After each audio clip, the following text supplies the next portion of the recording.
Police মাফ চাইছে, কিন্তু ওদিকে সম্ভবত প্রশাসনের আমলাদের কাছে আমাদের মাফ চাইতে হবে। পরিস্থিতিটা সেই রকম দাঁড়িয়েছে। আমরা খেয়াল করেছি কিছুদিনের আগে এর মধ্যেই পুলিশের বিভিন্ন পর্যায়ের কর্মকর্তারা, র্যাব প্রধান, তারা শেখ হাসিনার সময় তারা প্রফেশনালি দায়িত্ব পালন করেননি, সেটা স্বীকার করেছেন, সেটার জন্য ক্ষমা চাইছেন। এটা সত্য, ফৌজদারি অপরাধের কোনো ক্ষমা হয় না। সুতরাং ফৌজদারি অপরাধ যেগুলো আছে সেগুলোর বিচার হওয়া উচিত হবে, কিন্তু এই বোধ তাদের মধ্যে তৈরি হয়েছে যে তারা অন্যায় করেছেন। প্রাতিষ্ঠানিকভাবেই উচ্চপদস্থ পুলিশ অফিসাররা এই ধরনের স্টেটমেন্ট দিচ্ছেন প্রকাশ্যে জনগণের কাছে। আমরা এটাকে প্রশংসা করি, এই অন্তত যে নৈতিকভাবে তারা দায় নিচ্ছেন, স্বীকার করছেন। কারণ একটা কথা মনে রাখতে হবে, কোন একটা ভুল বা অপরাধ শোধরানোর প্রধান স্টেপ হচ্ছে প্রাথমিকভাবে ওইটা ভুল বা অপরাধ হিসেবে স্বীকার করা। মানে আমরা মনে করি জনগণের কাছে প্রশাসনের আমলাদেরও মাফ চাওয়া উচিত ছিল, কারণ শেখ হাসিনাকে ক্ষমতায় রাখার ক্ষেত্রে পুলিশের মতো করেই প্রশাসনের আমলারা দায়িত্ব পালন করেছেন অত্যন্ত চমৎকারভাবে। কিন্তু পরিস্থিতি মনে হচ্ছে তারা মাফ চাইবেন না, আমাদেরকে মাফ চাইতে হবে। কারণ তারা এখন যারা কথা বলছেন তাদেরকে হুমকি টুমকি দিচ্ছেন। তার আগে একটা কথা একটু বলে রাখা ভালো, যে আসলে মানে শেখ হাসিনার সময় শেখ হাসিনা সব কথা মেনে চলেছেন। ওনারা চাকরি করেন, প্রজাতন্ত্রের কর্মচারী। সুতরাং ওনারা যদি প্রজাতন্ত্রের কর্মচারী হন, তারা সরকারের বিরুদ্ধে যেতে পারেন না। কথাটা এইরকম দাঁড়ায়, গেলে তাদের বিরুদ্ধে ব্যবস্থা হতে পারত, ভয় পেতেন। সেই তারাই এখন চাকরি বিধি সহ সব আইন ভঙ্গ করে যা তা বলছেন, সমাবেশ করছেন, সভা করছেন, পুরনোদেরকে ডেকে এনেছেন, আরো কাউকে ভাড়া করেছেন, কোট অ্যান্ড কোট, তাদের পক্ষে তোপ দাগানোর জন্য। আমি একটা কথা রিপিট করি, আপনারা যারা প্রশাসনের মানুষ আমাকে শুনছেন, আপনারা কি চাইছেন, কি বক্তব্য, সেটা নিয়ে আমার মূল বক্তব্য না। আমি দুটো ভিডিও করছি, দ্য থার্ড ওয়ান। আমি চেয়েছিলাম পরে আবার কথা বলবো, কারণ 4 তারিখ আপনারা মহাসমাবেশ করবেন বলছেন, তখন আবার বলবো। কিন্তু আবার বলতে চাই কারণ আপনাদের একটা স্টেটমেন্ট সামনে আসলো, যেটা দেখে মনে হলো আমাদেরকে মাফ চাওয়াতে চান আপনারা, সে কারণে কথা বলতে চেয়েছি। আমার মূল জায়গাটা হচ্ছে, আপনি আইন ভাঙছেন, আপনি বিধি ভাঙছেন, ভেঙে আপনি এই কাজগুলো করছেন। এবং যে ভাষায় কথা বলেছেন, সেই ভাষাটা প্রথম সমাবেশে তো দেখিনি, পরে যে গ্যাদারিং হলো একটা ইনডোর মিলনায়তনে, একটা মিলনায়তনে যে সভা হলো, যেখানে অতীত এবং বর্তমানের প্রশাসনের কাজ করা মানুষজন যে ভাষায়, যে বডি ল্যাঙ্গুয়েজে যেসব হুমকি ধামকি করে দিয়েছেন সবাইকে, সেইটার বিরুদ্ধে কথা বলেছি, এখনো বলছি। অথচ পাল্টা হলো, আমি পড়ি, ওনারা আগুন লাগানি একটা স্টেটমেন্ট দিয়েছেন। যারা অ্যাডমিনিস্ট্রেটিভ সার্ভিস অ্যাসোসিয়েশন যেটা আছে, এই অ্যাসোসিয়েশনগুলো থাকা নিয়েও প্রচুর প্রশ্ন আছে, সেটা এখন আপাতত সরিয়ে রাখি, আছে আলোচনার জন্য। তারা আগুন নিয়ে নানান কথাবার্তা বলতে একটা পর্যায়ে এসে বলছেন, আমরা আরও লক্ষ্য করছি যে জনপ্রশাসন সংস্কার কমিশনের সুপারিশের বিষয়ে অপরিণামদর্শী ও অযৌক্তিক লেখালেখির মাধ্যমে সামাজিক যোগাযোগ মাধ্যম সহ নানা ক্ষেত্রে সরকারের ভাবমূর্তি ক্ষুণ্ণ করার জন্য একটি বিরূপ পরিস্থিতি সৃষ্টি করে দেশকে অস্থিতিশীল করার অপপ্রয়াসও চলছে। আমরা এই অপচেষ্টার তীব্র নিন্দা ও প্রতিবাদ জানাই এবং এহেন কাজ থেকে বিরত থাকা সহ জড়িতদের অতি দ্রুত চিহ্নিত করে আইনের আওতায় আনার জোর দাবি জানাই। খেয়াল করি আমি আবার একটু পড়ি, জনপ্রশাসন সংস্কার কমিশনের সুপারিশের বিষয়ে অপরিণামদর্শী ও অযৌক্তিক লেখালেখির মাধ্যমে সামাজিক যোগাযোগ মাধ্যম সহ নানা ক্ষেত্রে সরকারের ভাবমূর্তি ক্ষুণ্ণ করার জন্য একটি বিরূপ পরিস্থিতি সৃষ্টি করে দেশকে অস্থিতিশীল করার অপপ্রয়াস চলছে। মানে অযৌক্তিক লেখালেখি করা যাবে না? যাবে তো, আমি মনে করি যাবে। একটা আদর্শ গণতান্ত্রিক সমাজ, ওই যে বললাম, ওনারা আসলে ভুলে গেছেন শেখ হাসিনা ক্ষমতায় নেই, দে আর প্রোগ্রামড, গত 15 বছর এভাবেই প্রোগ্রাম। একটা সমাজে অযৌক্তিক কথা বলারও স্কোপ থাকবে, এটা সরিয়ে রাখি কেউ যৌক্তিক বা অযৌক্তিক বলছে কিনা। অযৌক্তিক কথারও জায়গা থাকবে, কেউ অযৌক্তিক কথা বলছেন, আপনারা যুক্তি দেবেন। এটাই হচ্ছে একটা গণতান্ত্রিক সমাজের বৈশিষ্ট্য। অযৌক্তিক কথা বলা মানেই হলো সেটা সরকারের ভাবমূর্তি ক্ষুণ্ণ করার জন্য একটি বিরূপ পরিস্থিতি সৃষ্টি করে দেশকে অস্থিতিশীল করা। ও মাই গড, ভয়ঙ্কর ব্যাপার। এই জায়গায় তারা এটাকে নিয়ে যাচ্ছেন যে এই অযৌক্তিক ইয়েতেই এটা শেষ পর্যন্ত ওখানে গিয়ে ঠেকবে, এই হচ্ছে তাদের বক্তব্য। আমরা এই অপচেষ্টার তীব্র নিন্দা প্রতিবাদ জানাই এবং হুমকি বিরত থাকা সহ জড়িতদের, মানে বিরত থাকতেও বলছেন এবং যারা জড়িত আছেন তাদেরকে চিহ্নিত করে আইনের আওতায় আনার জোর দাবি জানাই। তার মানে এবার যারা বলেছেন, লিখেছেন, তাদেরকেও মাফ চাইতে হবে। তারা ভুল করেছেন, লেখালেখির কথা বলছেন টু সাম এক্সটেন্ট, আমিও এর মধ্যে পড়ি, কারণ আমি কথা বলছি এটা নিয়ে। একটা কলামও লেখার কথা ভাবছি, অনেকেই লিখছেন, আমি নিজেও লিখবো। আসলে কলাম লেখা কমে গেছে, সম্ভবত লিখবো। তাদের ভাষা অযৌক্তিক মনে হতে পারে, তাদের স্বার্থের বিরুদ্ধে গেলেই অযৌক্তিক। কিন্তু প্রশ্নটা অন্য জায়গায়, যেটা বলছিলাম, চাকরিবিধি মেনে তারা শেখ হাসিনার সময় বের হন নাই, প্রতিবাদ করেন নাই।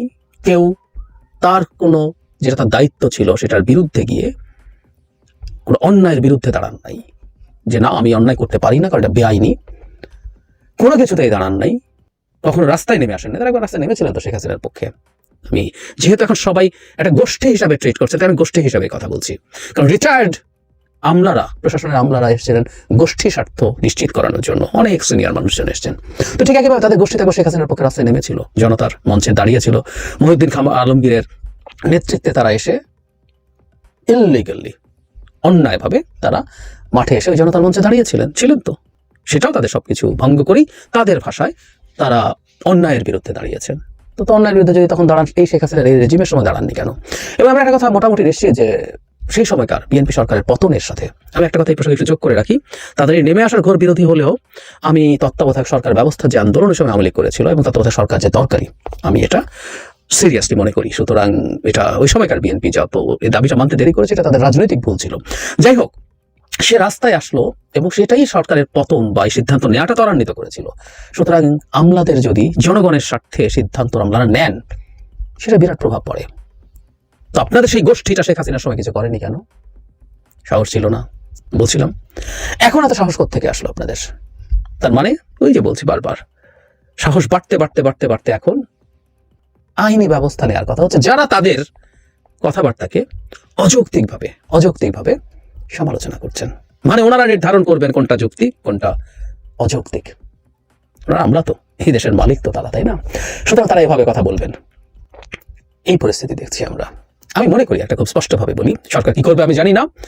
এই সরকার যদি এই প্রশাসনের আমলাদেরকে এই ঘটনাকে ঠিকমতো ডিল করতে না পারেন, তাহলে এই সরকার আর ক্ষমতায় টিকে থাকতে পারবে না। একদম সোজা সাপটা কথা। একটা জিনিস প্রথম দিন থেকে বলে আসছে যে একটা সরকারের প্রয়োজনে বল প্রয়োগ করতে হয়। বল প্রয়োগ মানে খুবই কঠোর কিছু তা না, প্রয়োজন অনুযায়ী এক এক জায়গায় এক এক রকম, কিন্তু সরকার বল প্রয়োগ করতে পারে, এই জন্যই ওটা সরকার। কাউন্সেলিং করে সরকার চলে না। সুতরাং বিভিন্ন জায়গায় প্রয়োজনে সরকারকে বল প্রয়োগ করা দরকার ছিল। যেমন এই প্রশাসনের ক্ষেত্রে কি বল প্রয়োগ করা, আমি প্রথম দিন থেকে একটা কথা বলেছি, সরকার দায়িত্বে আসার পর প্রথম স্টেপ হওয়া উচিত ছিল সব সচিবগুলোকে সরিয়ে ফেলা, ফুল স্টপ। শেখ হাসিনার জমানায় কোনো মন্ত্রণালয়ের সচিব হয়েছে শেখ হাসিনার বেনিফিশিয়ারি ছাড়া কেউ, তার আনুকূল্য পাওয়া ছাড়া কেউ, বিশ্বাসই করি না। এর মধ্যে যদি সরিয়ে ফেলেন, যদি 5% এক্সেপশন থাকে থাকুক, কিন্তু ওই ঠক বাঁচার দরকার নেই, জাস্ট সবাইকে সরিয়ে ফেলা হয়নি তো। বাংলাদেশ এনাদের সবাইকে ছড়িয়ে ফেললে খুব খারাপ চলতো, তার জায়গায় অন্যদেরকে নিয়ে আসলে খুব খারাপ চলতো। হ্যাঁ, কেউ বলেন যে এর পরের ধাপ নানান জায়গা আছে, তারপরে খুঁজলে বের করা যেত, অন্তত মন্দের ভালো করা আছেন যেত, কিন্তু না, সেটা করা হলো না। দক্ষ নাই, ওটা নাই, সেটা নেই। কি দক্ষতা দিয়ে কোন স্বর্গে আমরা গেছি বাংলাদেশ, আমি এত আসলে জানি না। বাংলাদেশ কোথায় গেছে, কোন জায়গায় পৌঁছেছে বাংলাদেশ? আমাদের দক্ষ আমলারা আমাদেরকে কোথায় নিয়ে গেছে আমি দেখি নেই তো তাহলে কি সমস্যা ছিল? কিন্তু এটা বল প্রয়োগের একটা নজির হতো, সেই বল প্রয়োগ করতে পারে নাই। এবং এখন যে এক রীতিমতো বিদ্রোহ করছেন, তারা সমাবেশ করছেন অকথ্য ভাষায়, আমি অকথ্য ভাষায় বলছি, বক্তব্য দিচ্ছেন, জনপ্রশাসন সংস্কার কমিশনের চেয়ারম্যানের পদত্যাগ চাওয়া সহ কমিশন ভেঙে দেওয়ার দাবি করছেন এবং সবকিছু প্রটেস্ট করবেন, কেমনে সেটা করাতে হয় সেটা চাইবেন। এই সবকিছু এই কারণে ঘটেছে। সরকার এটা যদি ঠিকঠাক মতো ডিল করতে না পারেন, তাহলে আমার মনে হয় খুব বিপদ হবে। কারণ তখন বোঝা যাবে যে সরকারের আসলে ক্ষমতায় থাকার জন্য যা যা করা দরকার সেই হ্যাডাম নাই। বহুজন আবার বহু কিছু দিয়ে নামবে, অযৌক্তিকভাবে নামবে, সরকারের কে পেয়ে বসবে। ঠিক যেমন রাস্তা দখল করা নিয়ে সরকার যখন বল প্রয়োগ করতে ব্যর্থ হয়েছে, রাস্তার বল প্রয়োগ বলতে শেখ হাসিনার মতো গুলি করতে বলছি না, ওখানে আইন শৃঙ্খলা রক্ষাকারী বাহিনী যাবেন, বোঝাবেন। ব্রিটেনে বা বিভিন্ন জায়গায় আমরা দেখেছি ধাক্কা দিচ্ছেন, তাদের সামনে যে শিল্ড আছে সেটা দিয়ে তারা প্রোটেক্ট করে সরিয়ে দিতে চাইছেন। এগুলো বল প্রয়োগ। অল্প মানুষ হলে এই বল প্রয়োগেও রাস্তা ক্লিয়ার করা যেত, কিন্তু যখন হয় নাই, যে কেউ রাস্তায় নেমে যাচ্ছেন এবং রাস্তা ব্লক করছেন। একই ঘটনা এই ক্ষেত্রেও ঘটবে। আরো অনেকেই এই আইন ভাঙতে শুরু করবেন এবং সরকার শেষ পর্যন্ত ফাংশনিং থাকবে না। আগে যে ভুলটা করেছে সেই ভুলটার প্রায়শ্চিত্ত করার সুযোগ এখন সরকারের আছে। সরকার যদি সেটা না করে, আমাদের সবাইকে লাইন ধরে আমাদের কাছে মাফ চাইতে হবে এবং বাংলাদেশকে আবার শেখ হাসিনার সময় যেমন তাদের হাতে তুলে দেওয়া হয়েছিল সেভাবেই তুলে দিতে হবে। ছোট্ট একটা পাদটিকা দিয়ে শেষ করি। মানে মাঝে মাঝে কেউ আমার ভিডিওতে মন্তব্য করেন, ধারণা করি কারা, যারা প্রশাসনের আমলা হয়েছেন, আমি মনে হয় ওটা হতে পারিনি বলে খুব ক্ষোভ আছে। উত্তর হচ্ছে না, আমি ওটা হতে না পারলেও, পরীক্ষা দিয়ে ডাব্বা মেরেও যদি না পারি, তারপর আমার এই কথাগুলো বলার অধিকার আছে। তারপর একটা জিনিস একটু জানিয়ে রাখি, আপনারা অনেক ক্ষমতাবান, যে কেউ আমার চ্যালেঞ্জটা নিন, আমার কাছে আসুন, আমার সাথে যোগাযোগ করুন। আমার সাথে যোগাযোগ করা কঠিন কিছু না। আমার কুষ্টিটি খুঁজে দিয়ে যান, আমার বিসিএস পরীক্ষা দেওয়ার ফর্ম খুঁজে বের করুন এবং জাতিকে দেখিয়ে দিন যে আমি ডাব্বা মারার কারণে এত ক্ষোভ নিয়ে কথা বলি। আমি কোনোদিন কোনো বিসিএস পরীক্ষায় পার্টিসিপেট করিনি। আমি স্বাস্থ্য ক্যাডারেও করিনি, জেনারেল ক্যাডারেও করিনি। সবাই বিসিএস দিতে চায়, সবাই আমলা হতে চায়। এই পারসেপশন ইজ রং। আমার পেছনে কেউ এই কথাও বলেছেন, এটা একটু জানিয়ে রাখার প্রয়োজন মনে করলাম। তবে আবারও বলছি, পরীক্ষা দিয়ে ডাব্বা মারলেও রাষ্ট্রের স্বার্থে যেটা প্রয়োজন সেই কথা বলার অধিকার প্রত্যেক নাগরিকের থাকে। এটাকে শুধুমাত্র পাইনি বলে ক্ষুব্ধতা আছে, ক্ষোভ আছে, এভাবে ইন্টারপ্রিট করা খুব ভুল সিদ্ধান্ত।